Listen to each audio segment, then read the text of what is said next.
My 4-year arranged marriage into a wealthy family has become a live-streamed drama of infidelity on social media. My husband's long-lost love has made a high-profile return, showing off diamond rings and location tags, with details pointing directly at the man in my bed. Just as I was about to tear the scumbag apart, my husband's nemesis, the man I once ran away with, became the one who exposed everything. What is he plotting, step by step? 2 men in a drama, both thinking I'm a pawn. Ha, they forgot that a pawn can also overturn the chessboard. In this divorce, I will ruin their reputations. When my phone vibrated, I was looking at the design drafts for Nia Atelier's next season. An anonymous message, no text, just a link to an Instagram page. Instinct told me this was unusual. Opened, the latest post is a photo. A carefully manicured hand, wearing a huge diamond ring, against the backdrop of a luxury hotel's terrace at night. The caption reads, "He's back. And he knows what I love." Heart, diamond ring, the poster is Jessica Lange. This name is like a needle, unexpectedly piercing the heart, bringing a subtle but sharp pain. Ethan Harrison's dream girl ex, the woman who left a strong mark on his life, is back. Moreover, it seems like he's back with some kind of announcement. I've been married to Ethan Harrison for 4 years. A typical business marriage, connecting the vast business empires of the Harrison Group and our sterling family. Our married life has been respectful to the point of being icy, polite, and distant, but it has maintained a superficial peace. We are qualified business partners and exemplary wealthy couple. At least, that's how it seems to outsiders. But in the past few months, Ethan has become somewhat abnormal. He came home later and later, often with a strange perfume and a subtle fatigue. When asked, it was always the same excuse: the company is busy, lots of socializing. At first, I didn't think much of it. The business world is like a battlefield, and being busy is the norm. But now, the timing of Jessica Lange's return to the country, and the time Ethan started acting strangely almost perfectly coincide. A terrible thought took shape in my mind: Ethan, my husband, is having an affair. The object of his affection was none other than his beloved unattainable ideal. I forced myself to calm down, my fingertips chilling as I zoomed in on the photo. A woman's vanity is always revealed in the details. Next to the hand wearing the diamond ring, a car key was casually placed. The latest Porsche Panamera, obsidian black, the car Ethan just picked up last month. The custom letter abbreviation E on the keychain was clearly visible. Looking again at the man's phone in the corner, space gray, the same model Ethan uses. The most fatal thing is the reflection on the floor-to-ceiling window. Although blurry, that upright figure, the shoulder line of that navy blue haute couture suit. I'm too familiar with it. That's Ethan. Jessica Lange isn't hinting, she's blatantly provoking me. Using my man's belongings to declare her victory, a churning sensation in my stomach. 4 years of mutual respect turned out to be just my wishful thinking. The white moonlight in his heart had never dimmed. The weekend family dinner is sacrosanct. The atmosphere in the Harrison family's old house is as oppressive as ever. Ethan's seat is empty at the long dining table. Where's Ethan? Busy again. Mother-in-law Eleanor Harrison said with displeasure, a hint of meanness on her well-maintained face. She has always been satisfied with my family background, but she has been quite critical of the fact that my belly has not shown any signs of activity. Yes, Mum. There have been many company projects recently, and he has been working hard indeed. I lowered my eyes, my tone calm, but cleverly diverting the topic. He has been working non-stop for several weeks. The father-in-law, sitting in the main seat, the helmsman of the Harrison Group, Mr. Harrison Sr., frowned. No matter how busy he is, he can't forget the rules. Have him come to my study tomorrow. I didn't answer, just quietly drank the soup. I sneered inwardly, he's probably not busy with company projects, but with a gentle land. The mother-in-law didn't achieve her goal of urging childbirth, and was obviously unhappy, so she began to indirectly hint, Olivia, don't work too hard on your career. Nia Atelier is good, but a woman should ultimately prioritize her family. Giving the Harrison family an heir as soon as possible is the real deal. I clenched the spoon, my knuckles white. It was the same old story. In their eyes, my greatest value seemed to be my uterus. Just then, a commotion came from the entrance of the restaurant. The butler led a person in, breaking the suffocating silence. A tall and straight figure, a well-tailored black suit, deep features, sharp eyes, and a faint smile playing on the corner of his lips. It's him. Ryan Harrison. Ethan's half-brother, the Harrison family's open secret, and also my ex-boyfriend. 5 years. He disappeared for 5 whole years, and now he appears here without warning. Mother-in-law's face instantly became extremely ugly, and she almost gritted her teeth. What are you doing here? Ryan, as if oblivious to her hostility, walked straight to the empty seat next to me, and sat down. His eyes scanned the table before finally landing on my face, with a hint of inquiry and amusement. My father asked me to come, he said, his voice low and with a unique magnetism. He said a family dinner should at least have a /family member /present. He spoke the word, family member, with profound meaning. My father-in-law didn't deny it, but his face was somber. The atmosphere at the table was even more eerie and tense than before. Midway through, I excused myself to the kitchen to help prepare dessert, wanting to get some air. I had just picked up a bowl of warm white fungus soup when I heard footsteps behind me. Hiding here alone, licking your wounds. Ryan leaned against the doorframe, hands in his pockets, a teasing look in his eyes. I turned around. Expressionless. Ryan, we have nothing to talk about. Really? He took a step closer and lowered his voice. How do you feel about Ethan and Jessica Lane? Did the photo break your heart? My pupils constricted. It was him. The anonymous message. Did you send it? Who else? He chuckled, with a hint of mockery. Someone had to make you see reality. Your good husband is not a loyal knight. What is your purpose? I stared at him. Just to embarrass me, embarrass you. He shook his head. I wanted to see what Olivia Sterling, who was betrayed, would do. By the way, I need to know Ethan's whereabouts, and you are the most convenient informant. So that's how it is. Using me to track Ethan. Their brothers fight, and they want to drag me into it. I understand. 5 years ago, he could abandon me for the benefit of the family, and 5 years later, he could use me to deal with Ethan. Men, ha! I held the bowl of white fungus soup, and walked up to him. The soup was no longer hot, just lukewarm, like my current mood, which had long since lost its initial fervor. Ryan, I looked into his eyes, word by word. I will handle my own affairs.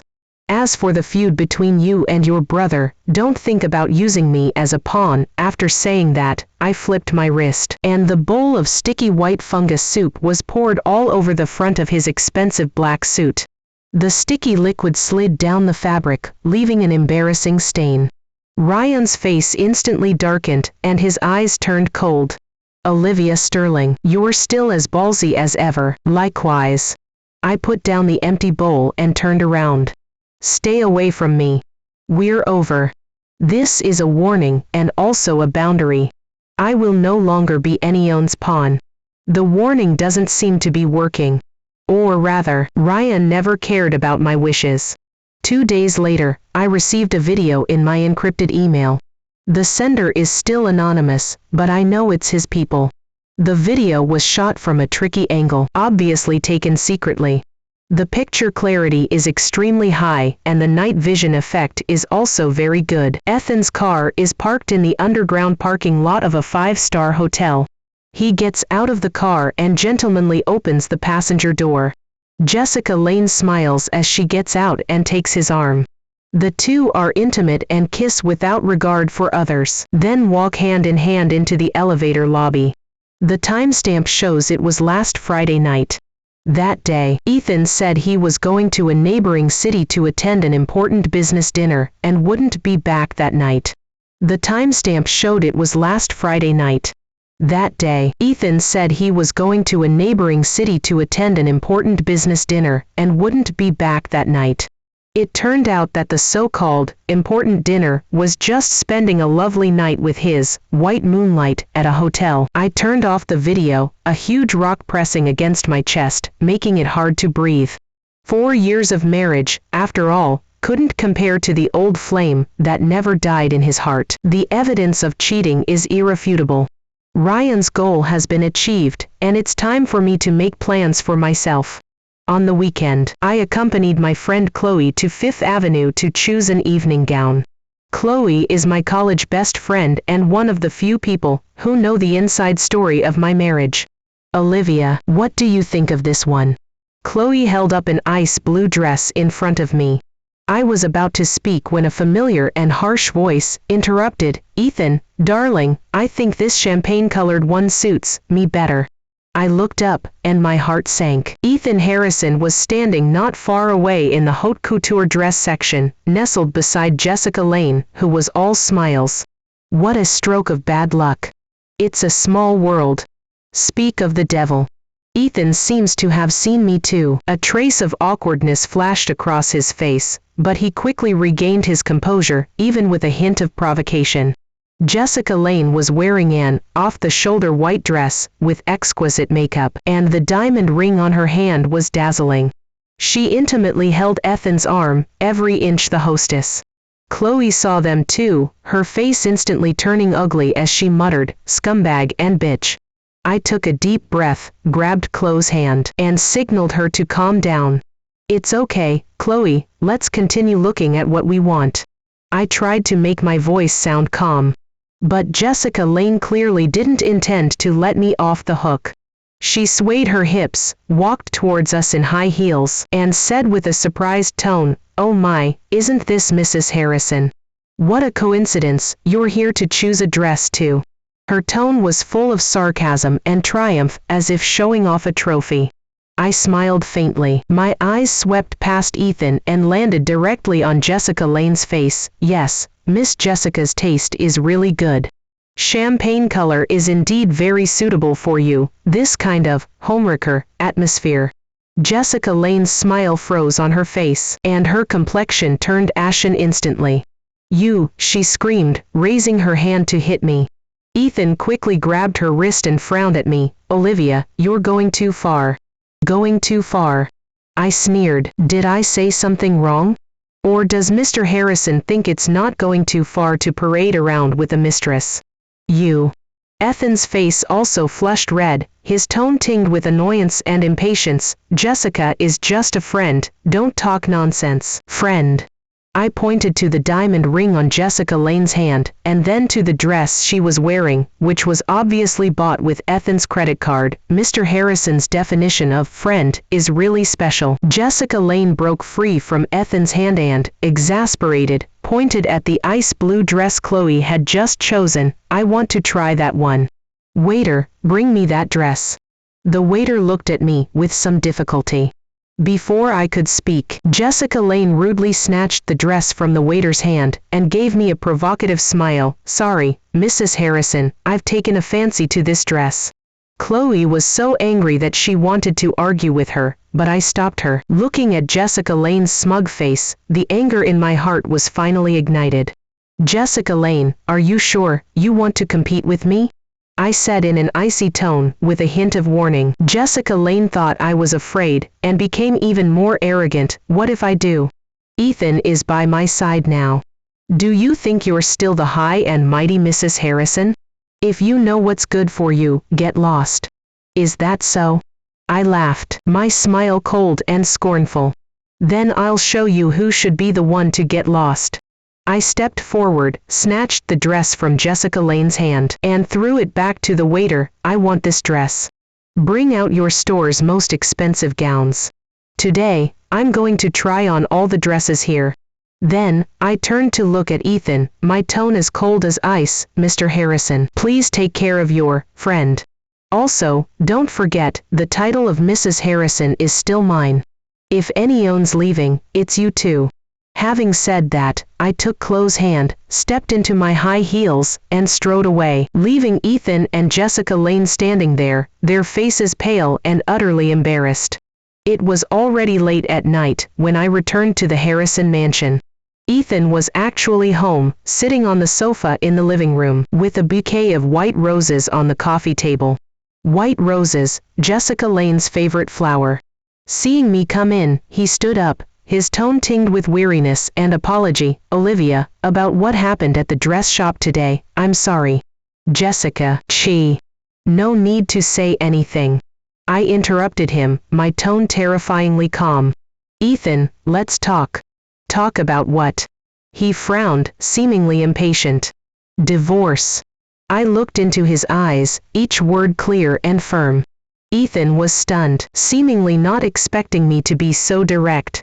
"Divorce," he repeated, his tone laced with sarcasm. "Olivia, what nonsense are you talking about? I know Jessica's matter today made you unhappy, but between us." "Between us?" I sneered. "What is there between us? 4 years of a business marriage, a husband and wife in name only, or you and your white moonlight." "Olivia." Ethan's tone became stern. "Don't be unreasonable. Jessica and I are just ordinary friends, don't let your imagination run wild." "Ordinary friends." I picked up the white rose on the coffee table and threw it at his feet. "Ethan Harrison, open your eyes and see clearly. You bought Jessica Lane's favorite white roses, not my favorite red roses. You gave the wrong flowers, and you gave them to the wrong person." Ethan's face turned pale instantly. "Also," I continued, my tone even colder, "don't think I don't know about you and Jessica Lane. I've seen the video. The hotel, the room number, everything is crystal clear." Ethan completely panicked, his eyes darting around as he stammered, "What video did you see?" "I don't know what you're talking about." "Don't understand." I took out my phone from my bag, opened the album, and put the hotel video in front of him. "Mr. Harrison, are you still going to play dumb?" Ethan's face turned ashen, his lips trembled, and he couldn't say a word. "Ethan Harrison," I looked at him, my tone calm and resolute, "I've had enough. This marriage ends here." "Olivia, calm down. Divorce is not a game." Ethan tried to salvage the situation, his tone softening. "Calm." I laughed, my smile tinged with sadness. "I've been calm enough. 4 years, Ethan, I've given you enough time. You yourself destroyed all of this with your own hands." "But..." He wanted to say something else. "There are no buts." I interrupted him, my tone resolute. "I will have a lawyer contact you tomorrow. I will draft the divorce agreement as soon as possible. Let/s part ways amicably." "Ethan," after speaking, I turned around and walked upstairs without looking back, leaving Ethan alone, sitting blankly on the sofa, his face pale, like a soulless shell. The next day was Friday. I arranged to meet Ethan at the law firm. He looked even more haggard than last night, with dark circles under his eyes and a scruffy beard. Where was even a trace of the former elegance of the Harrison Group's air? "Olivia, do we really have to come to this?" he asked, his voice low and laced with pleading. "You're the one who brought yourself to this point, Ethan," I said, looking at him, my tone calm and detached. "I'm just cooperating with you." "But..." "No need to say any more." I interrupted him, pushing a document in front of him. "This is the divorce agreement. Take a look, and if there are no problems, sign it." Ethan picked up the agreement and quickly skimmed through it, his face growing increasingly unpleasant. "Olivia, you're going too far. You actually want 10% of Harrison Group's shares. And ownership of Nia Atelier. You're simply asking for the moon," he roared, his voice filled with anger and accusation. "Asking for the moon." I sneered. "Ethan Harrison, get this straight, these are all things I deserve. The Harrison Group shares are the rightful return for my sterling family. As for Nia Atelier, that's a brand I created from scratch. What does it have to do with your Harrison Group?" "But..." "There's no but about it." I interrupted him again, my tone icy. "Sign it or not, it's your decision. If you don't sign, we'll see you in court. By then, I'm afraid the Harrison Group's reputation will be even more tarnished." Ethan's face changed several times, and finally he gritted his teeth and said, "Fine. I'll sign." He picked up the pen and signed his name on the agreement, the tip of the pen almost piercing the paper. After signing, Ethan seemed to have all his strength drained away, and he slumped into the chair. He looked at me with a complex expression, containing anger, unwillingness, and a hint of almost imperceptible regret. "Olivia, are you really going to be so heartless?" His voice was hoarse. 4 years of marriage, just cut off like this. Marriage. I laughed, a little sadly. "Ethan, ask yourself, in these 4 years, how much marriage did you give me? Was it those late nights out? Or the tenderness you and Jessica Lane shared in the hotel?" Ethan's face flushed red and then white, and he was speechless. "Leaving me, what do you think you can get?" He suddenly raised his head, his eyes turning sinister. "Olivia Sterling, don't forget, everything you have now is because you are Mrs. Harrison. Without the Harrison family, you are nothing. Is that so?" I stood up, looking down at him, with a calm tone but a powerful aura. "Ethan Harrison, you're wrong. I, Olivia Sterling, have never lived as anyone's appendage. Without the title of Mrs. Harrison, I am still the heir to the Sterling family, still the founder of Nia Atelier. And you." I paused, looking at his disheveled appearance, a mocking smile forming on my lips. "Without the support of the Sterling family, without the protection of the Harrison Group, what are you?" Ethan was choked by my words, and his face became extremely ugly. You. He pointed at me, so angry that he couldn't speak. "Stop with the you." I smoothed down my skirt, my tone indifferent. "The agreement is signed, and we're even. From now on, you are you, and I am me, with no further involvement." Having said that, I picked up my bag, and turned to leave, without looking at him again. Walking out of the law firm, the sunlight was blinding. I took a deep breath, feeling the boulder that had been weighing on my heart for 4 years finally lifted completely. Divorce is not the end, but a new beginning. I immediately called my brother, Alexander Sterling, the current CEO of Sterling Group, who was far away in New York. "Alex, I'm divorced." There was a moment of silence on the other end of the phone, and then my brother's calm and firm voice came, "I know. What do you need me to do?" "Prepare to sever business ties with the Harrison Group. Stop all cooperative projects that can be stopped, and withdraw from those that can be withdrawn. I want Ethan Harrison to know the consequences of betraying the Sterling family." My voice was calm and resolute. "No problem." Alex agreed without hesitation. "The legal team is on standby and ready to go at any time. Olivia, don't worry, the Sterling family will always be your strongest support." After hanging up, I felt a warmth in my heart. No matter what, family is always my most reliable haven. After dealing with these matters, I booked a flight to Paris for the next day. The annual Paris Haute Jewelry exhibition is about to open, and Nia Atelier needs to find new inspiration and collaboration opportunities there. I want to devote all my energy to my career. Only a strong self can face any storm fearlessly. Paris, here I come. For my career, for my independence, for my new life. I'm so busy in Paris that I don't have time to rest. During the day, I shuttle between major jewelry showrooms and designer studios, and at night I have to deal with the daily affairs of Nia Atelier. Just when I was wholeheartedly devoted to my work, a shocking scandal broke out in China. The headlines of major entertainment and financial news are filled with photos of Ethan Harrison and Jessica Lane. The photos were taken in a private room of a high-end restaurant, from a tricky angle, but the picture is unusually clear. Ethan and Jessica Lane kissed passionately, oblivious to others, acting like a couple deeply in love. What's even more explosive is that paparazzi have dug up Jessica Lane's identity, Ethan Harrison's ex-girlfriend, and directly pointed out that she is the third party who interfered in my marriage with Ethan. For a time, public opinion was in an uproar. Words like, wealthy family marriage gone wrong, beloved mistress, and broken business marriage, flooded the internet.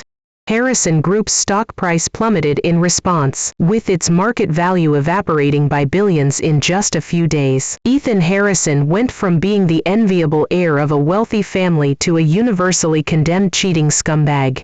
The Harrison family's reputation also suffered a major blow as a result.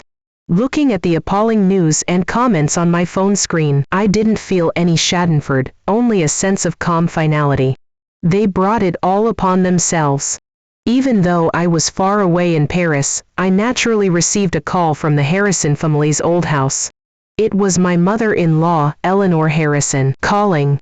As soon as I answered the phone, her exasperated voice came through, "Olivia, where on earth are you?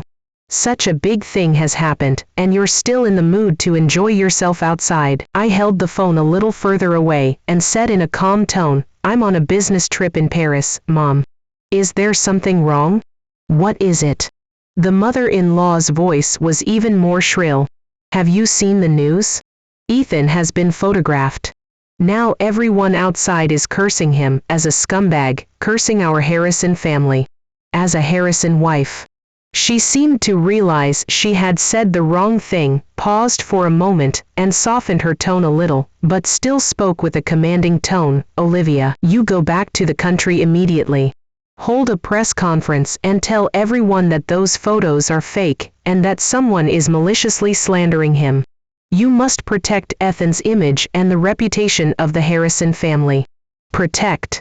I almost laughed out loud. "Sorry, Mom," I said calmly, "Ethan and I are already divorced. His affairs have nothing to do with me. It's not up to me, this / former daughter-in-law, / to protect the reputation of the Harrison family." What did you say?" My mother-in-law's voice was full of shock and disbelief. "Divorce? When did you get divorced? How come I don't know?" "Right before the scandal broke." My tone was indifferent.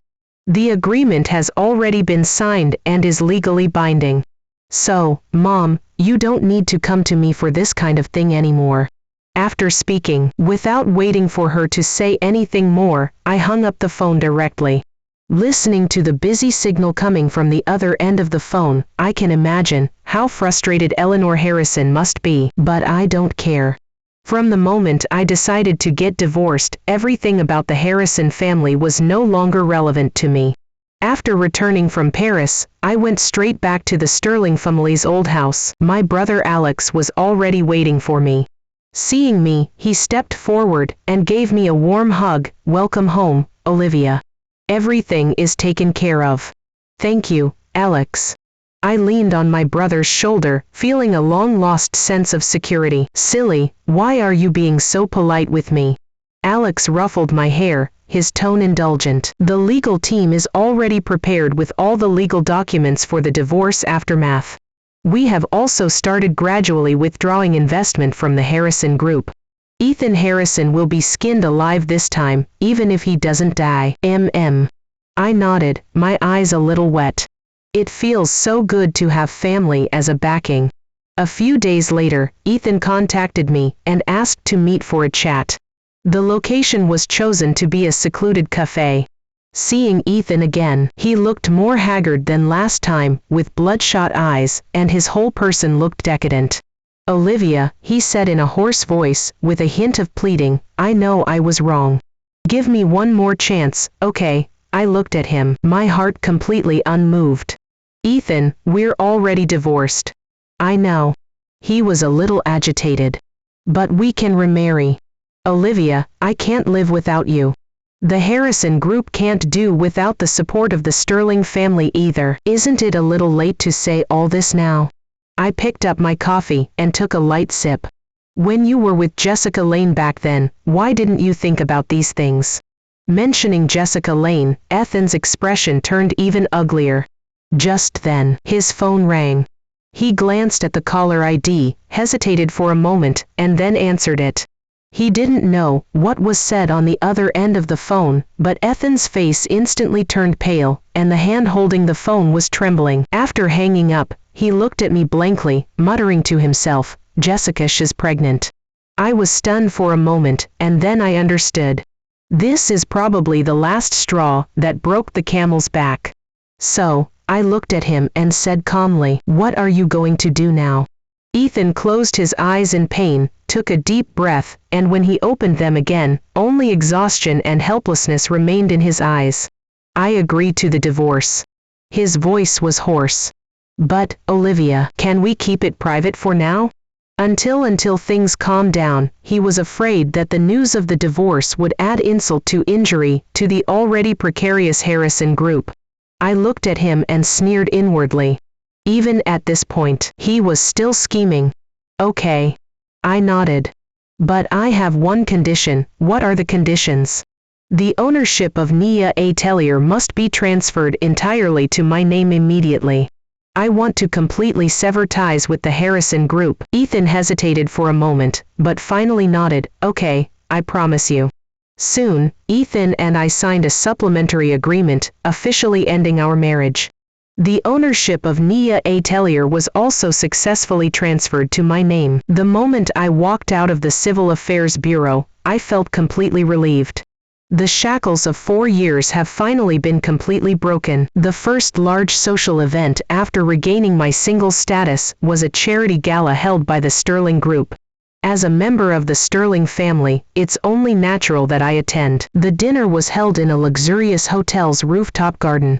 The pool shimmered, and the air was filled with the fragrance of fine clothes and elegant hairstyles, as well as the clinking of glasses. I wore a custom-tailored red gown, radiant and captivating, drawing everyone's attention. However, the good mood didn't last long. While I was catching my breath by the pool, I ran into Ethan and Jessica Lane again. Jessica Lane, with a slightly protruding belly and a smug smile on her face, walked towards me, holding Ethan's arm. "Olivia, long time no see." Jessica Lane spoke in an intimate tone, as if we were old friends. "I heard you and Ethan got divorced."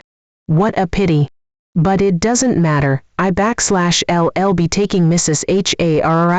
Harrison/S place from now on." Her gloating and provocation made me feel disgusted. "Is that so?" I smiled faintly. "Then congratulations, Miss Jessica. But, let me remind you, the waters of wealthy families are very deep.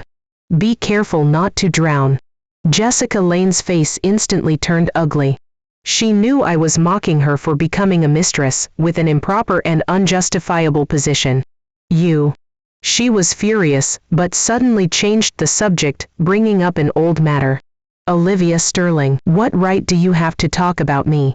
Don't forget, you abandoned your family to elope with Ryan Harrison. And what was the result? Weren't you discarded like trash?" Mentioning Ryan, my heart sank suddenly. That was the deepest scar buried in my heart. Jessica Lane saw my face change, became even more smug, leaned closer to me, and lowered her voice to say, "You know what? Ethan told me that Ryan never intended to leave with you back then. He was just playing with you. And you were so foolish." Her words were like a poisoned dagger, piercing deeply into my heart. Just as I was stunned, Jessica Lane suddenly raised her hand and slapped herself hard. The crisp sound of the slap rang out by the silent pool, particularly harsh. Then, she let out a scream, fell backward, and reached out to push me hard. Oh! I was caught off guard, lost my balance, and fell screaming into the pool behind me. The icy pool water instantly engulfed me, choking me and making it impossible to breathe. I struggled to surface, but my arms and legs felt weak, and I couldn't muster any strength. Just as my consciousness was fading, a figure quickly jumped into the pool and pulled me out. My wet hair stuck to my face, and I struggled to open my eyes, seeing a familiar face. It was Ryan Harrison. He hugged me tightly, and took me to the pool. On the other side, Ethan Harrison rushed to Jessica Lane's side as soon as possible, nervously her, and asked with concern, "Jessica, how are you? Are you hurt anywhere?" Jessica Lane snuggled in Ethan's arms, on the verge of tears, and accused me, pointing her finger, "Ethan, it's her. Olivia pushed me. She even hit me." Ethan looked at me angrily, his eyes full of disappointment and disgust. This scene formed an extremely ironic contrast. My ex-husband, when I was in distress, prioritized comforting the mistress who framed me. But the one who saved me was the man I once loved and hated. Ryan helped me ashore. The cold pool water made me shiver all over, but the anger in my heart was burning fiercely. I Ryan's hand and walked up to Jessica Lane, raised my hand, and slapped her hard across the face. This slap was much louder than the one she gave herself. Jessica Lane covered her face, looking at me in disbelief. Seeing this, Ethan flew into a rage, rushed forward, and pushed me away. Olivia Sterling. Are you crazy? How dare you hit Jessica? I hit her because she deserved it. I met Ethan's angry gaze without fear, my voice icy cold. She directed and acted in her own drama to frame me. This slap is what she deserves. You're talking nonsense. Ethan roared. I saw you push her with my own eyes. Olivia, I really misjudged you. You've become so vicious. He pointed at me, trembling with anger. We're getting divorced. Right now. I don't want to see your disgusting face for even a second longer. Hearing Ethan excitedly demanding a divorce, I suddenly laughed. I laughed so hard I was doubled over, and tears almost came out. Everyone around me was stunned, not understanding why I was laughing. Ethan was also stunned, frowning at me. What are you laughing at? I stopped laughing, wiped the tears from the corners of my eyes, looked at him, and said clearly and loudly, word by word, Ethan Harrison, have you forgotten? We're already divorced. This sentence exploded like a bombshell in the crowd. Everyone looked at us in shock, chattering. Ethan's face turned pale instantly, as if he had been slapped hard with an invisible slap, stiffening in place, utterly humiliated. Jessica Lane was also dumbfounded. She probably didn't expect that the trap she had carefully designed would become the fuse for Ethan and I to publicly announce our divorce. I ignored them and turned to look at Ryan, who had been standing beside me. Take me home. Ryan raised his eyebrows and a meaningful smile appeared on the corner of his mouth. He took off his suit jacket, draped it over my wet body, and then put his arm around my shoulders, leaving this place of trouble together in the astonished gazes of everyone. Leaving Ethan Harrison alone, he stood there accepting the strange gazes and whispers of the crowd, like a clown stripped naked. The car was silent on the way back to the Sterling mansion. Ryan drove, not looking sideways. As they approached the house, he suddenly spoke, his voice low. 5 years ago, I didn't intentionally break our appointment. I was stunned for a moment, then turned to look at him. That day, on my way to find you, I had a car accident. His tone was calm, as if he were telling someone else's story. I was in a coma for 3 days. When I woke up, the Harrison family had already changed. My father suddenly became seriously ill, the company was in turmoil, and I was urgently recalled to take over a bunch of messes. So that's how it was. I always thought he had given me up for the sake of family interests and power. I know, it may be too late to say this now. Ryan's voice carried a hint of almost imperceptible fatigue. But I still want you to know that I wasn't toying with you. Back then, I really wanted to take you away with me. I was silent for a long time, watching the fleeting night scene outside the window, my heart filled with mixed feelings. The love and hate, resentment and pain of the past seemed to become blurred at this moment. Ryan, I said softly, it's all in the past. Yes, it's all in the past. Ryan and I met at a business cocktail party. He was the unloved illegitimate son of the Harrison family, and I was the beloved daughter of the Sterling family. Our statuses were vastly different, but we fell hopelessly in love with each other. That relationship was fiery and crazy. We hid it from everyone, dated secretly, and planned for the future. Later, I even decided to elope with him, against my family's wishes. On the day we agreed to meet, I waited for him at the agreed place all night, but he never showed up. The next day, I received a call from my family, informing me that he had returned to the Harrison group and accepted the family's arrangements. At that moment, my heart broke. I thought he had betrayed me and chosen power and status. Heartbroken, I agreed to my family's arrangements and married Ethan Harrison. Looking back now, fate is truly ironic. If that car accident hadn't happened back then, if he had come back then, would our lives have been different?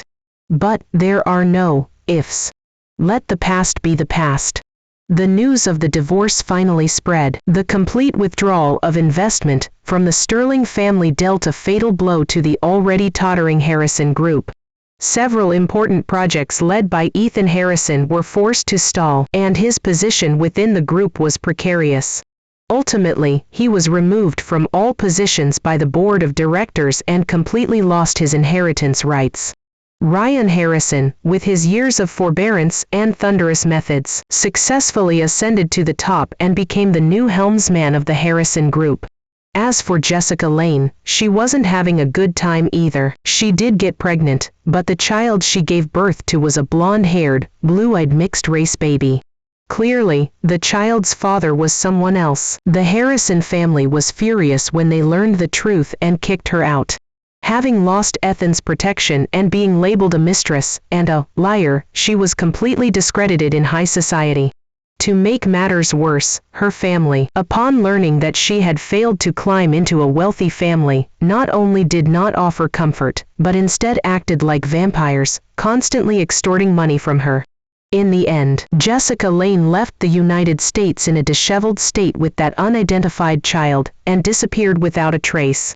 As for Ethan Harrison, he was completely reduced to a laughingstock in high society. He lost his career, his family, and his inheritance, and spent his days in drunkenness and decadence. The karma for the scumbag and the mistress came quickly and fiercely. One afternoon, I unexpectedly received a call from my former mother-in-law, Eleanor Harrison. Her voice was no longer as aggressive as before, but rather carried a hint of exhaustion and pleading. "Olivia, I know I'm the one who wronged you before.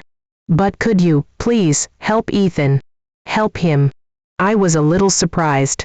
"He's completely ruined now." Eleanor Harrison's voice was tearful. "I know he's the one who wronged you.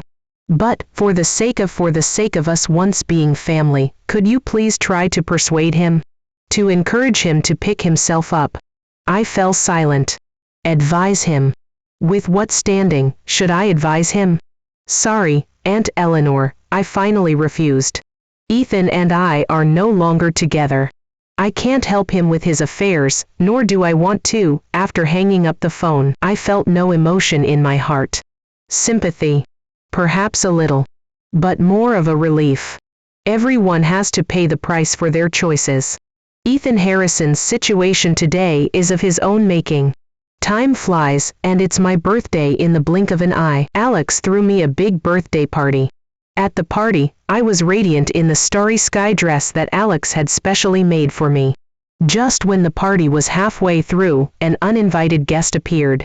It was Ethan Harrison. He was holding a large bouquet of white roses, his beard was unshaven, his eyes were tired, but with a trace of paranoid expectation. "Olivia," he walked up to me, his voice hoarse, "happy birthday. I know I was wrong, come back, let's start over, okay?" More white roses. He still doesn't understand me. I looked at him, just about to refuse, when another figure appeared in the doorway. It was Ryan Harrison. He was wearing a well-tailored dark blue suit, holding a large bouquet of vibrant red roses, and walking towards me with a composed gait. "Olivia, happy birthday," he said, offering the red roses to me, his eyes gentle and focused. "I hope you like them. Red roses, my favorite flower." Two men, two kinds of roses, two completely different attitudes. I didn't look at Ethan again, reached out and took the red rose from Ryan's hand, and smiled brightly at him. "Thank you, Ryan. I like it very much." Ethan looked at the red rose in my hand, then at the white rose in his own hand. His face instantly turned pale, his eyes dimmed, and he staggered back a few steps, finally turning and leaving in disappointment. My choice is self-evident. After the birthday party, I devoted all my energy to the development of Nia Atelier. With the support of the Sterling family and Ryan's secret help, Nia Atelier's business flourished and quickly emerged in the international jewelry world, becoming a highly anticipated, emerging designer brand. I am busy and fulfilled, enjoying the sense of accomplishment brought by my career and the freedom brought by independence. Ryan didn't stop pursuing me either. He was no longer as aggressive and domineering as before, but became gentle and considerate, permeating my life subtly. He remembers my preferences, brings me delicious food when I'm busy, and offers just the right help when I encounter difficulties. I know he's waiting for me. Waiting for me to let go of the past, waiting for me to open my heart. One late night 6 months later, I received a call from an unknown number. After answering, Ethan Harrison's drunken voice came through. "Olivia, I miss you so much. Please come back. I can't live without you." His voice was full of regret and pain, repeating it over and over again. I listened quietly, without any emotion in my heart. "Ethan," I said calmly, "we're over." Having said that, I hung up the phone indifferently. Outside the window, the moonlight was bright. Ryan gently hugged me from behind, resting his chin on the top of my head, his voice gentle. "It's him again." "Yes." I leaned against him, feeling his warm body temperature. "It's over." Ryan didn't say anything more, he just tightened his arms. We hugged each other quietly, enjoying this rare moment of tranquility. After my brother Alex found out that Ryan and I were back together, he couldn't help but tease me. "Olivia, it seems like you're destined to be inseparable from the Harrison family in this lifetime." I laughed and punched him lightly. "What are you talking about?" "Yes, I'm with a man named Harrison again, but this time, it's no longer a marriage of convenience, no longer a moth flying into a flame. Rather, it's two mature souls, after experiencing trials and tribulations, choosing to come closer again, warming each other. The road ahead is still long, but I know that this time, I won't choose wrong again. My new chapter has only just begun." Slap.